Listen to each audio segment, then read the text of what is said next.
ZEE5 ಇರುವಾಗ ನೀವು ನಿಮ್ಮ ನೆಚ್ಚಿನ ಶೋಗಳನ್ನ ಎಂದಿಗೂ ಮಿಸ್ ಮಾಡಿಕೊಳ್ಳುವುದಿಲ್ಲ. ಅದು ಸಂಪೂರ್ಣ ಉಚಿತವಾಗಿ. ನೀನು ಇಲ್ಲಿಂದ ಜೀವಂತವಾಗಿ ಹೋಗ್ಬೋದು. ಅವನು ಎಲ್ಲಿದ್ದಾನೆ ಅಂತ ಹೇಳು.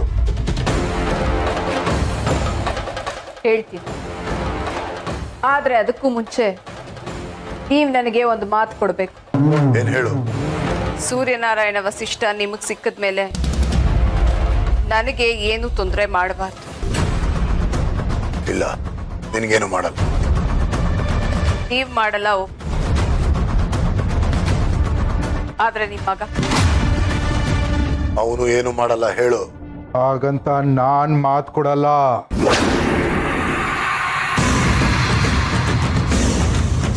ಅಗ್ನಿ, ಚಿನ್ನದ ಮೊಟ್ಟೆ ಇಡೋ ಕೋಳಿ ಹೊಟ್ಟೆ ಕುಯ್ಬಾರ್ದು ಕೊಡು.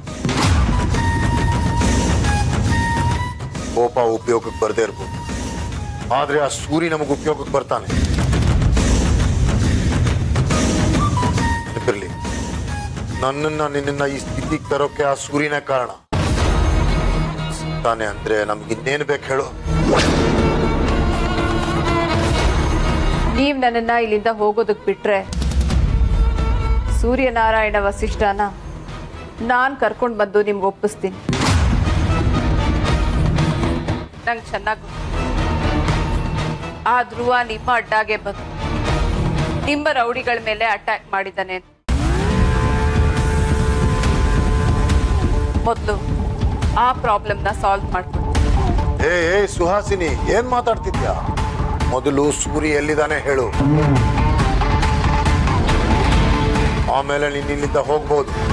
ಅವನನ್ನ ನಾನು ನೋಡ್ಕೊಂತೀನಿ. ಇರಿ ಇರಿ ಇರಿ, ಬರೀ ನಿಮ್ಮ ಲಾಭದ ಬಗ್ಗೆನೆ ನೀವ್ ಮಾತಾಡ್ತಾ ಇದ್ರೆ ನನ್ನ ಲಾಭದ ಬಗ್ಗೆ ನಾನು ಯೋಚನೆ ಮಾಡ್ಬೇಕಲ್ವಾ? ಸರಿ, ಏನ್ ಹೇಳು?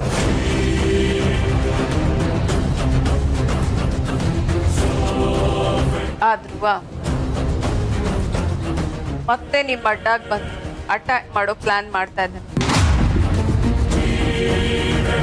ಈ ಸಾರಿ ಅವನು ನಿಮ್ಮ ಅಡ್ಡಾಗ್ ಬಂದ್ರೆ ಮತ್ತೆ ವಾಪಸ್ಸು ಮನೆಗೆ ಬರಬಾರ್ದು.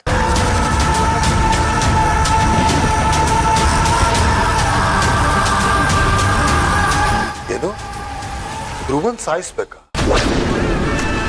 ಮಕ್ಕಳನ್ನ ಸಾಯಿಸೋದು ಇವಳಿಗೆ ಹೊಸದಲ್ಲಪ್ಪಾಜಿ.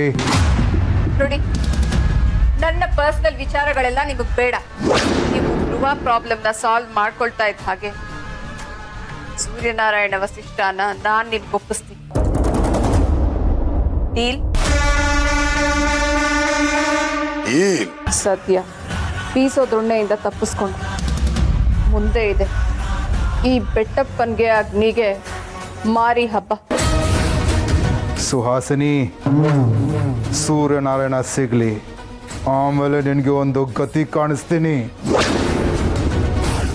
ಸೂರ್ಯನಾರಾಯಣ ವಸಿಷ್ಠ, ನಿನ್ನನ್ನು ಮಾತ್ರ ನಾನು ಸುಮ್ಮನೆ ಬಿಡೋದಿಲ್ಲ. ಇಷ್ಟು ವರ್ಷ ನನ್ನನ್ನ ಜೈಲಲ್ಲಿ ಕೊಳೆಯೋ ಹಾಗೆ ಮಾಡ್ದೆ ಅಲ್ವಾ? ನಿನ್ನನ್ನು ಮಾತ್ರ ಬಿಡಲ್ಲ.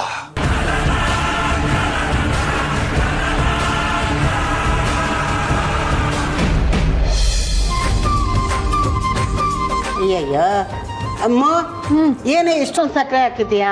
ಅಜ್ಜಿ, ಶುಗರೇ ಹಾಕಿಲ್ಲ ಅಂತದಲ್ಲಿ ಶುಗರ್ ಜಾಸ್ತಿ ಹಾಕಿದ್ದೀನಿ ಅಂದ್ರೆ. ಹೌದಾ?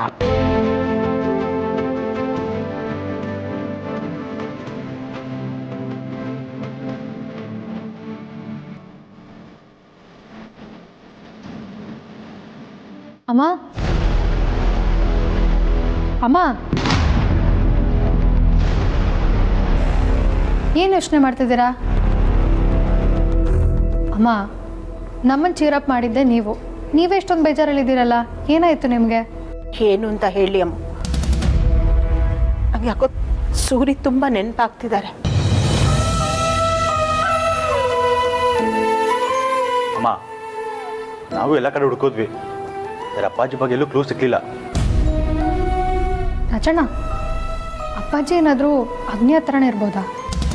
ಇಲ್ಲ, ಅಲ್ಲೂ ಇಲ್ಲ.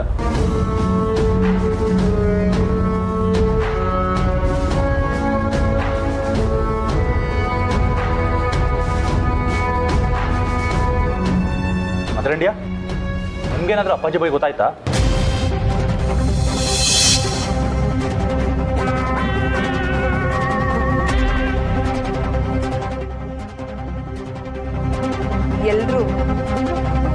ಹತ್ರನೇ ಇರ್ತಾರೆ, ನಿಮ್ಮ ಸುತ್ತಮುತ್ತ ಇರ್ತಾರೆ. ಆದ್ರೂ ನಿಮ್ಮ ಕೈಗೆ ಯಾರೂ ಸಿಗಲ್ಲ.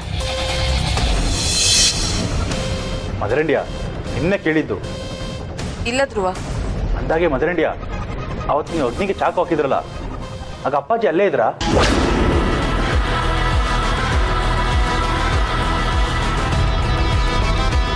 ಯಾಕೋ ಇಲ್ಲಿರೋದು ನನಗೆ ಡೇಂಜರ್ ಅನ್ಸುತ್ತೆ. ಇಲ್ಲಿಂದ ಮೊದಲು ಎಸ್ಕೇಪ್ ಆಗಬೇಕು.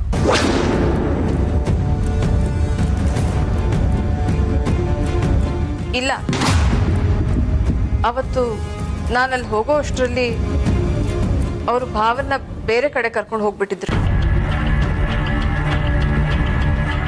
ಹಾಗಾದರೆ ಅಪ್ಪಾಜಿನ ಎಲ್ಲಿರ್ಬೋದು?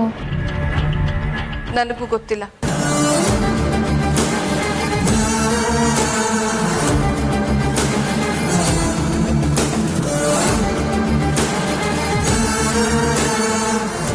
ಎಲ್ಲಿದ್ಯಾ ಸೂರಿ?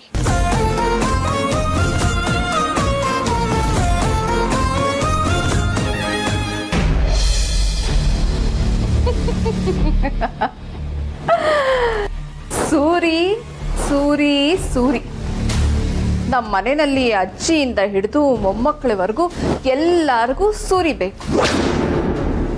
ಆ ಕಡೆ ಆ ಬೆಟ್ಟಪ್ಪನಿಗೆ ಅಗ್ನಿಗೆ ಜಸ್ಟಿಸ್ ಸೂರ್ಯನಾರಾಯಣ ವಸಿಷ್ಠ ಅವರು ಬೇಕು. ಒಟ್ನಲ್ಲಿ ನಮ್ಮ ಭಾವನ್ಗೆ ತುಂಬ ಡಿಮ್ಯಾಂಡ್ ಇದೆ. ಆದರೆ ಅವ್ರು ಎಲ್ಲಿದ್ದಾರೆ ಅನ್ನೋ ಸತ್ಯ ಮಾತ್ರ ಯಾರಿಗೂ ಗೊತ್ತಿಲ್ಲ. ಗೊತ್ತಿರೋದು ನನ್ನೊಬ್ಬಳಿಗೆ. ಸರಿಯಾದ ಸಮಯ ನೋಡಿ ನಮ್ಮ ಭಾವನ್ನ ಬೆಟ್ಟಪ್ಪ ಮತ್ತೆ ಅಗ್ನಿ ಕೈ ಕೊಟ್ಟು ನಾನು ಸೇಫ್ ಆಗಿಬಿಡ್ಬೇಕು. ಈಗ ನನ್ನ ಕಣ್ಣಿಗೆ ನಮ್ಮ ಭಾವ ರೇರ್ ಪ್ರೆಷಿಯಸ್ ಡೈಮಂಡ್ ಥರ ಕಾಣಿಸ್ತಾ ಇದ್ದಾರೆ. ನನಗೆ ಅವರೊಂಥರ ಪ್ರೊಟೆಕ್ಟರ್ ಇದ್ದ ಹಾಗೆ. ಒಂದು ಕಡೆ ಅಗ್ನಿ ಬೆಟ್ಟಪ್ಪನಿಂದ ನನ್ನನ್ನು ಕಾಪಾಡೋದು ಅವರೇ, ಇನ್ನೊಂದು ಕಡೆ ನಮ್ಮ ಮನೆಯವರಿಂದ ನನ್ನನ್ನು ಕಾಪಾಡೋದು ಅವರೇ.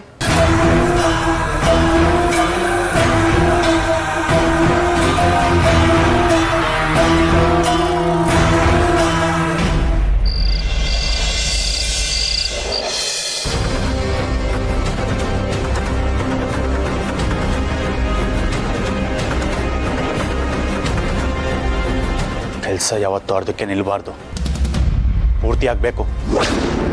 ಯಾವುದೋ 4 ಚಿಲ್ಲರೆ ರೌಡಿಗಳ ಮುಗಿಸಿದ ತಕ್ಷಣ ನನ್ನ ಬೇಟೆ ಮುಗಿಯಲ್ಲ.